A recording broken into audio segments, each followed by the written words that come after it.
The autumn wind whistled through the cracks of Mason Holbrook's century-old farmhouse, carrying with it the scent of pine and rain from the distant Montana mountains. Mason sat at his worn kitchen table, calloused hands wrapped around a steaming mug of coffee as he reviewed the ranch's financial statements. The numbers weren't good. 3 years of drought had thinned his cattle herd, and the small horse breeding operation barely covered the property taxes on the 2,000-acre spread his grandfather had homesteaded in the 1930s. At 43, Mason's weathered face told the story of a man who'd spent his life under the unforgiving western sun.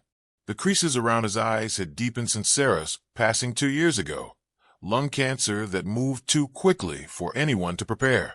Now, it was just him and his border collie, Blue, managing what remained of the Rocking H Ranch. "What do you think, Blue?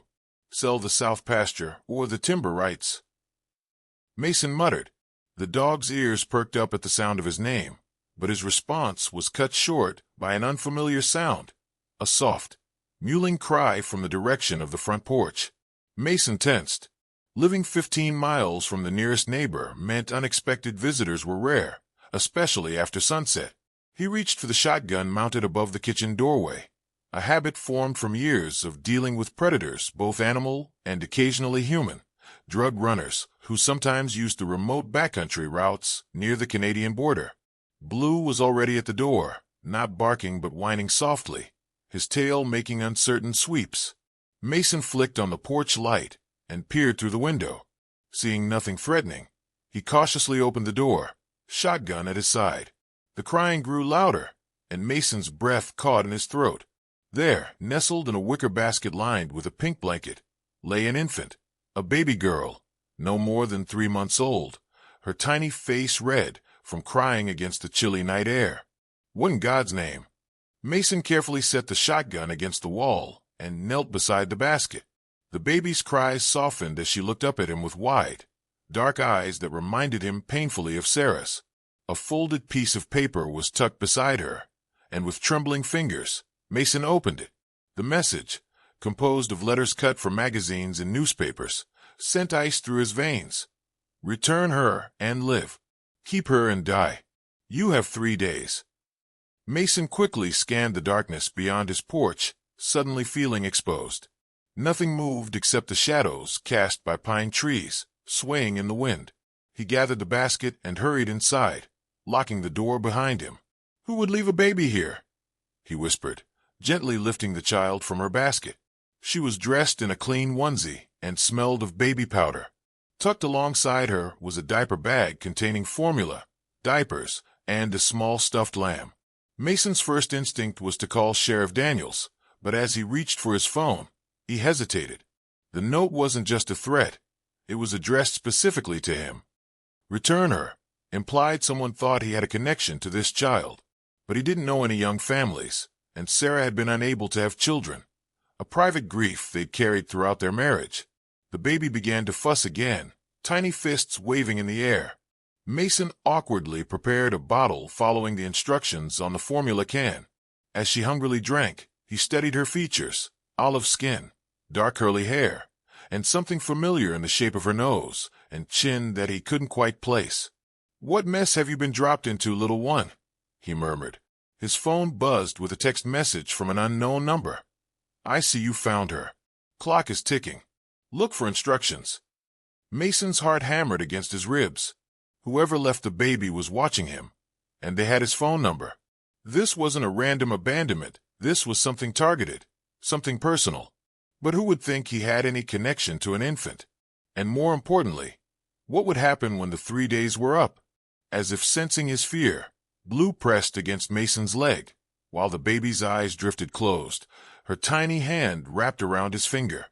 "Don't worry," he whispered, making a decision that surprised even himself. "I won't let anything happen to you." Dawn broke over the eastern ridge as Mason paced the living room floor, the baby finally asleep in a makeshift crib fashioned from a dresser drawer lined with blankets. He'd spent the night alternating between watching over her and peering out windows, jumping at every creak and rustle from the surrounding woods. The mysterious text message had been followed by silence, no further instructions, no explanation for the threat. Mason had tried calling the number back, but it went straight to a generic voicemail. I should just call the sheriff, he muttered to Blue, who hadn't left the baby's side since she arrived. But something held him back.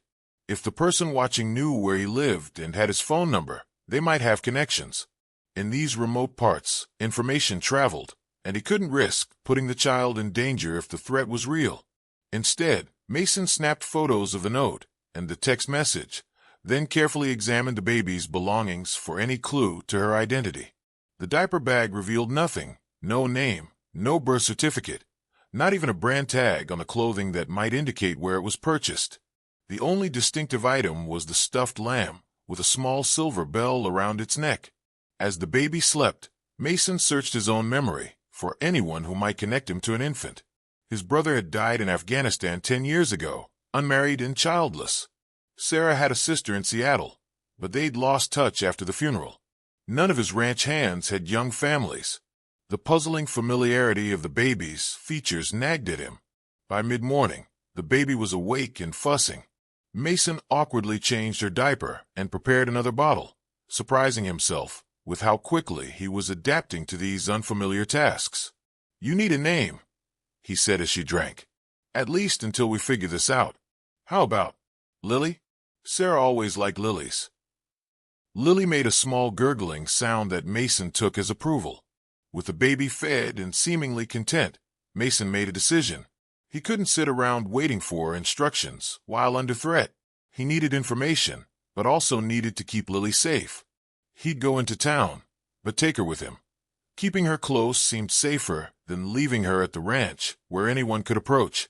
An hour later, Mason pulled his truck into the parking lot of Willow Creek's public library.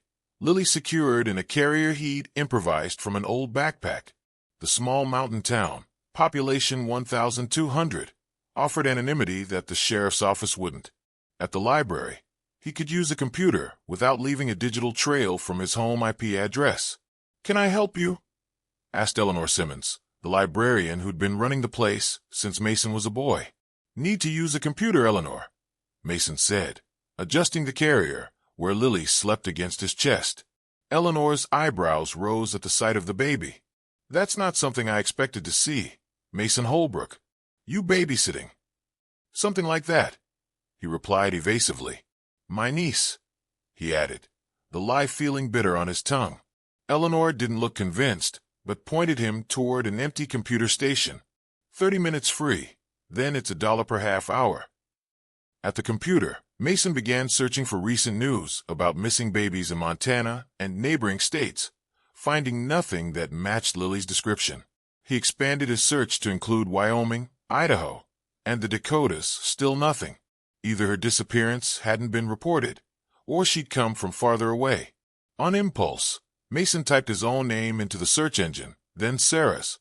Nothing unusual appeared until he clicked to the second page of results. There, a small obituary notice from a newspaper in Billings caught his eye. Not Sarah's, which he knew by heart, but another. Elena Vasquez, 24, died in childbirth. Survived by infant daughter. The date was 3 months ago. Mason's blood ran cold. Elena Vasquez. The name struck a chord of recognition, so deep it felt like a physical blow. Elena had been one of Sarah's oncology nurses during her final months. Young, kind, with dark curly hair and a gentle manner that had brought comfort to both of them during the worst time of their lives. But why would Elena's baby be left on his doorstep?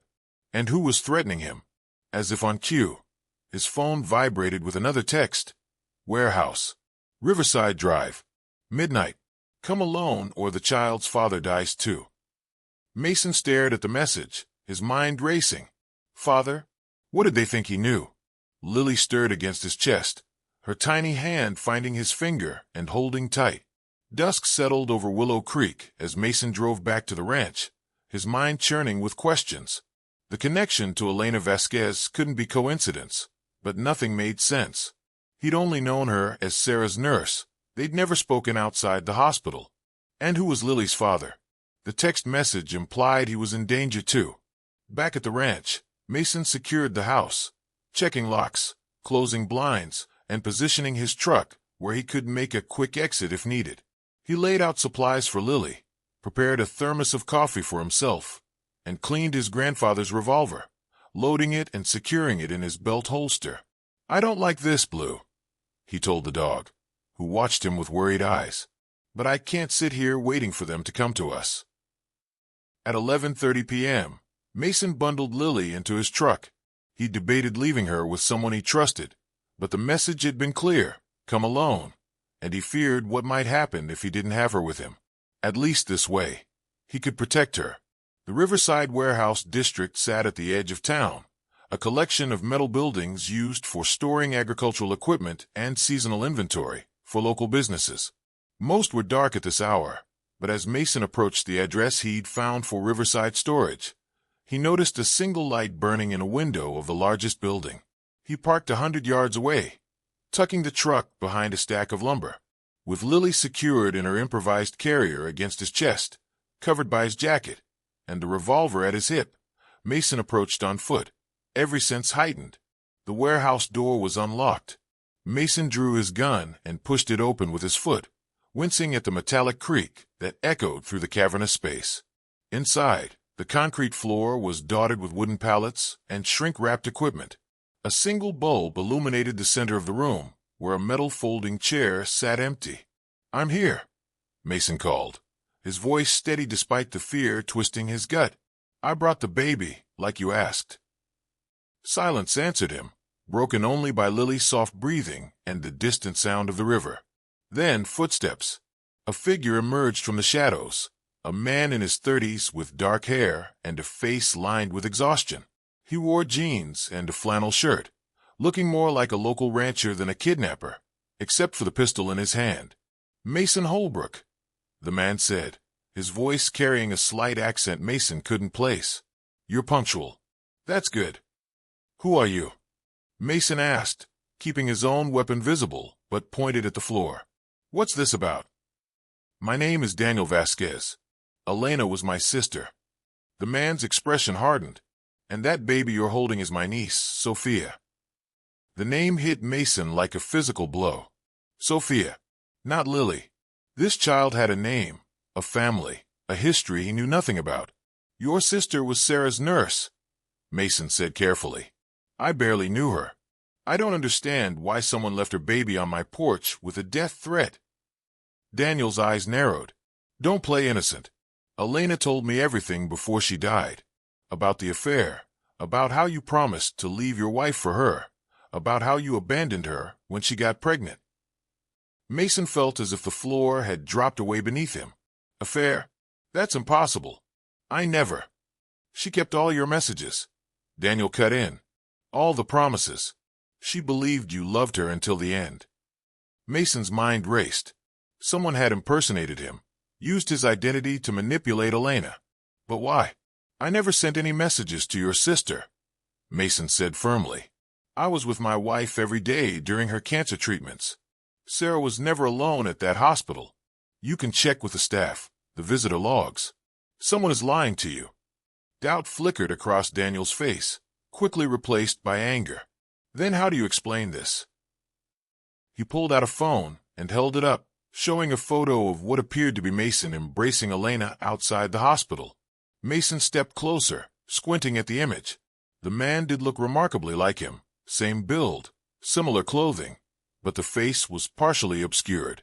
"That's not me," Mason said. "I've never." His words were cut short by the warehouse door slamming open. Both men turned as bright flashlights swept the room, and a commanding voice shouted, "Police! Drop your weapons!" In the confusion, Mason glimpsed a third figure slipping out a side door. As police officers swarmed in, Mason made a split-second decision. Rather than dropping his gun, he tucked it away and lunged toward Daniel, grabbing his arm. "Someone set us both up," he hissed urgently. "Think. Who benefits from this confrontation? Who wanted us both here tonight?" Before Daniel could respond, officers separated them, forcing them to the ground. As Mason was handcuffed, he caught sight of Sophia's frightened face and made her a silent promise. He would find the truth, no matter what it took. The Willow Creek Sheriff's Department was housed in a single-story brick building that had once been the town's post office. Mason sat in an interrogation room, his wrists raw from the handcuffs that had only been removed minutes earlier. Through the small window in the door, he could see officers passing with coffee cups and file folders, their conversations a muted hum. Sheriff Daniels entered, a heavy-set man with salt and pepper hair who'd known Mason since high school. He placed a cup of coffee in front of Mason and sat across from him with a weary sigh. "You want to tell me what you were doing in that warehouse with a baby and a gun, Mason?" Mason took a deep breath and recounted everything. The baby appearing on his porch, the threatening notes, his discovery about Elena Vasquez, and the confrontation with Daniel. The sheriff listened without interruption, making occasional notes. "Where's Sophia now?" Mason asked when he finished. "Child Protective Services has her temporarily. And before you ask, Daniel Vasquez is in the next room telling a story that mostly matches yours, except he believes you had an affair with his sister." "That's not possible," Mason insisted. "During Sarah's treatments, I was either at the hospital with her or working the ranch. There's no way I could have been involved with anyone, let alone Elena." Sheriff Daniels studied him. "I believe you, Mason. I knew you and Sarah, but someone went to a lot of trouble to make Daniel believe otherwise." He slid a folder across the table. These were found in Elena's apartment after she died. Inside were printouts of text messages and emails, all appearing to be from Mason to Elena.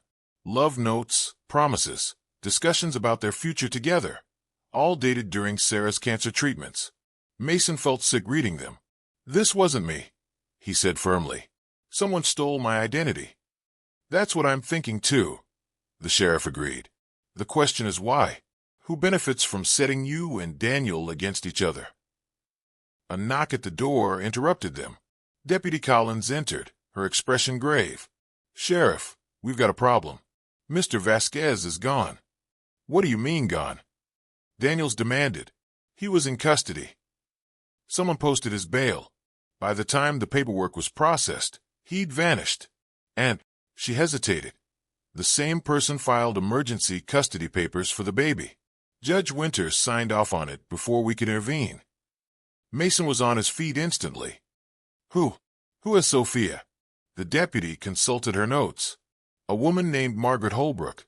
Says she's your cousin." Mason felt the blood drain from his face. "I don't have a cousin Margaret." Within minutes, Mason was free, the charges of trespassing and unlawful possession temporarily suspended as the sheriff mobilized his deputies to locate Sophia. Mason paced the station lobby, his mind racing. The name Holbrook was too specific to be random. Someone was deliberately involving his family. The station door burst open, and Daniel Vasquez stumbled in, blood trickling from a cut above his eye. "They jumped me," he gasped as deputies surrounded him. "Two men in a black SUV. They said if I wanted to see Sophia again, I had to bring them Mason Holbrook." Sheriff Daniels ordered his deputies to secure the perimeter while he questioned Daniel. Mason approached cautiously, surprised when the man didn't immediately threaten him. "I found these in my pocket after they let me go," Daniel said, handing Mason a crumpled paper. "I think they planted it during the struggle."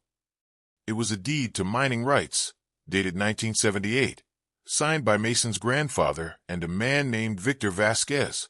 "Victor was my grandfather," Daniel explained, his hostility replaced by confusion. "He worked these mountains his whole life.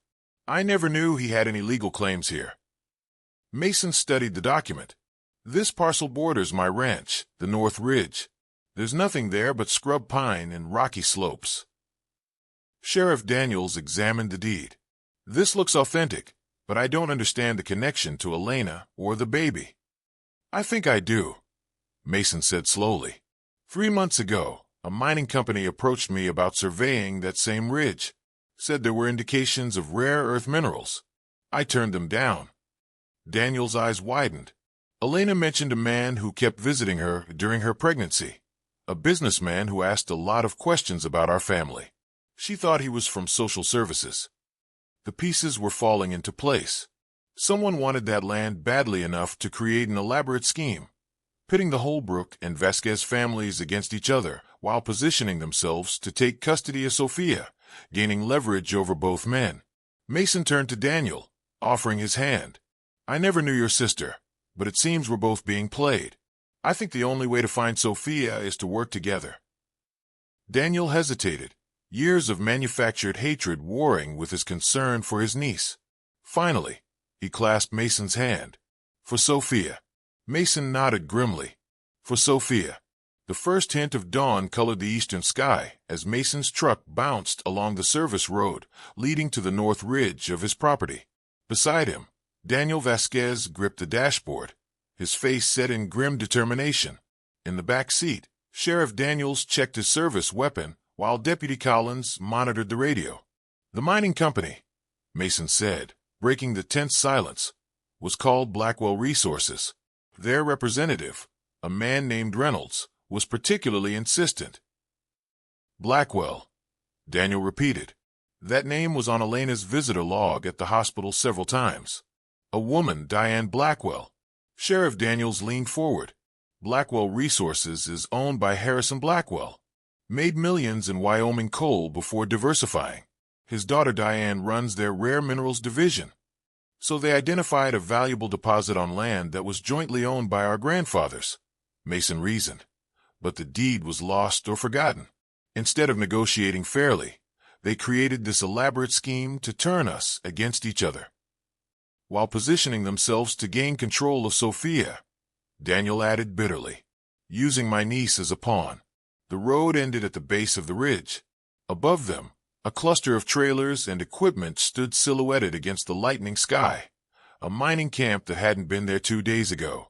They've already started, Mason said incredulously.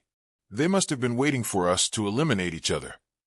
Sheriff Daniels spoke into his radio, confirming that his deputies had surrounded the site from the east approach.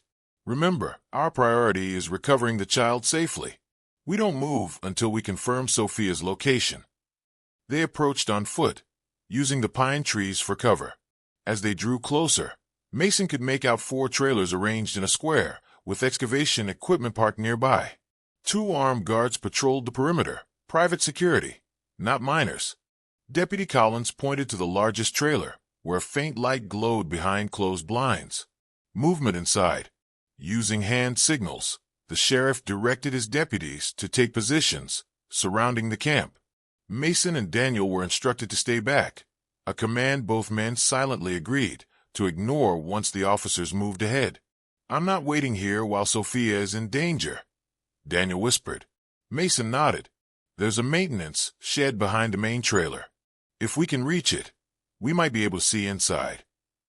They circled wide around the camp, using the growing daylight to navigate the rocky terrain.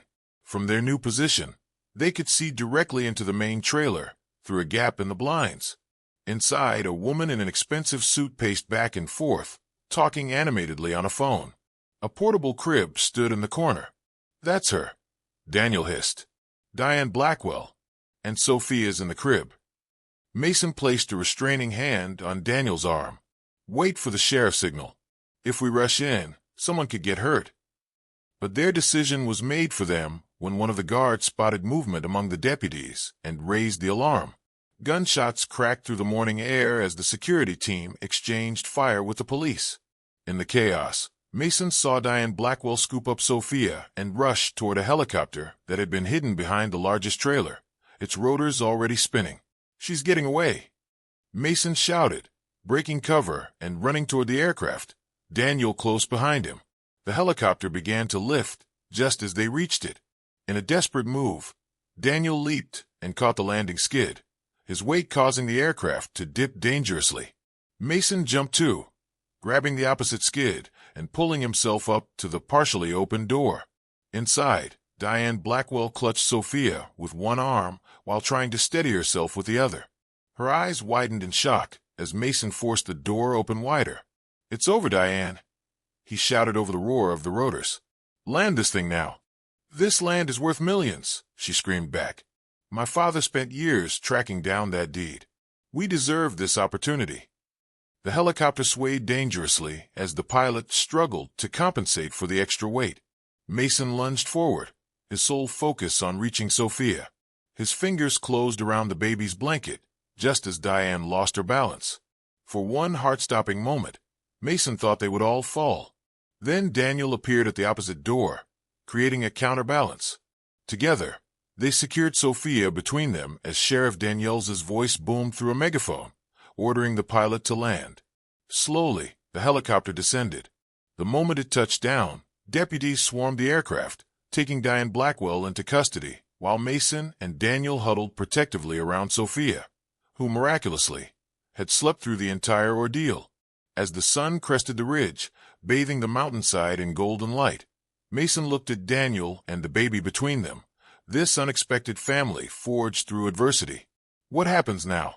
Daniel asked quietly. Mason gazed down at Sophia, her tiny hand wrapped around his finger, just as it had been that first night on his porch. "Now," he said, "we make sure she knows her mother's story. And maybe, if you're willing, we figure out how to be a family, for Elena's sake." Daniel nodded slowly, the last of his suspicion melting away. "I think Elena would have liked that." In Sophia's peaceful face, Mason saw a future he hadn't dared imagine since Sarah's death. Not a replacement for what he'd lost, but something new and unexpected. A second chance. "Welcome home, Sophia," he whispered. "Welcome home."